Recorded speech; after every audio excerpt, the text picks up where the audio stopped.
Hey everyone, Travis here. In this video you're going to see me swap in F150 leaf springs into an F100 and explain exactly why somebody would do such a thing. Enjoy. Okay, so we are back with the handy dandy center line. When it comes to axles, front or rear, whatever, having a center line when you go to take everything apart is very, very critical.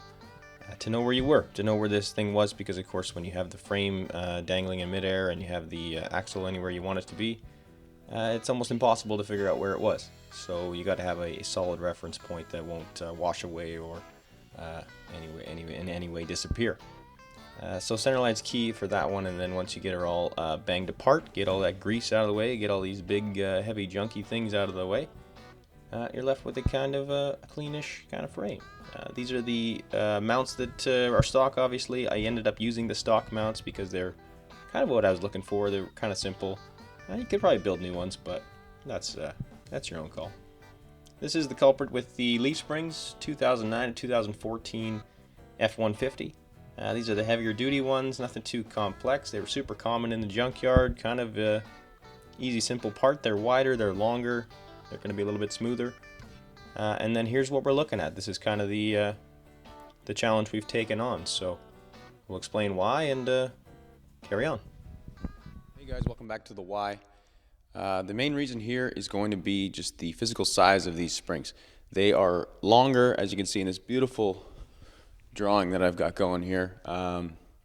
They're quite longer, so it's simple triangle math. If you guys understand triangles, which one is going to distribute the weight better?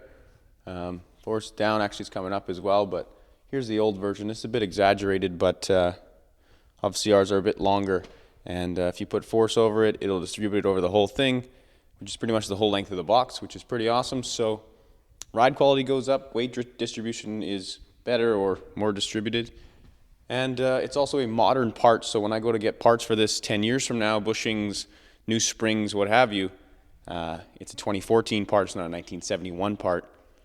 And then the other side of it is these things were $100 from the local junkyard. So instead of buffing, sanding, grinding, painting the old ones, $100 and a little bit of elbow grease, got yourself a modern day suspension. So without further ado, back to the video.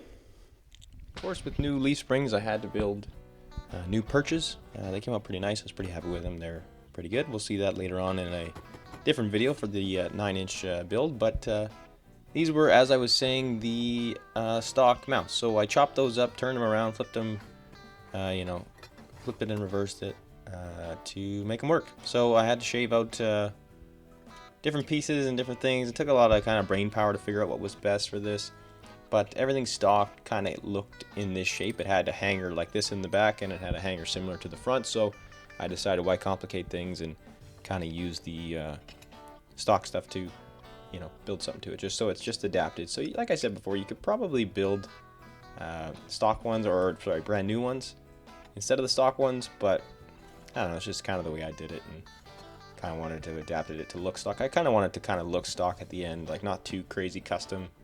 I wanted to kind of almost fool people if they ever got their head under there. But moving on to the position of these things, for the rears were pretty forgiving. I just made the old rearward hold the front hole. Anyways, just moved it back just by 2 bolt holes, so that was able to guarantee me side to side that they were both in the same spot, which was kind of nice. Kind of a little bit of a good guarantee, help you sleep at night.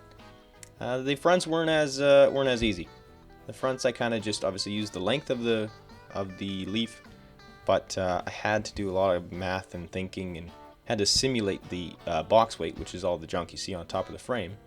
And then I was able to use the simulated box floor to figure out the ride height and blah blah blah. It was kind of a pain, but once I figured it out, it was doable. Everything was kind of in check and in the right spot. And the cross members were a point of attention here. By no fluke did Ford put these right in the middle of the leaf springs. So they were critical, or they're in a critical spot, so I moved it forward to kind of compensate for the longer spring. I did have to compromise a little. I couldn't go all the way forward. It was getting a little bit too close to the cab. And they also had the frame shortening, which actually you can see in a different video. that was kind of in that area too. So it actually is going to strengthen the frame quite a bit, look kind of around that stock kind of range, but everything kind of worked out. It actually worked out pretty kosher if you ask me. For the rear, I'm going to put the gas tank back here. We're going to build an aluminum kind of gas tank and all that kind of stuff. So I built this 2x4 looking rear brace with a bunch of bracing and bolts and big old heavy half-inch bolts that will eventually hold the trailer hitch as well, which will come down later down the line. Once it was all welded up and good and going, it looks like this.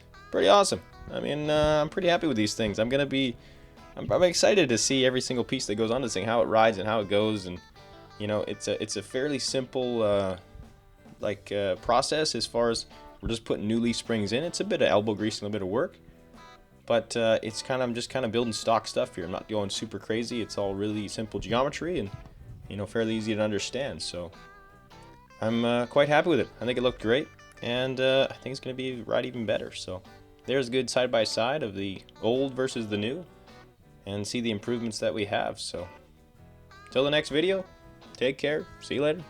Peace and love.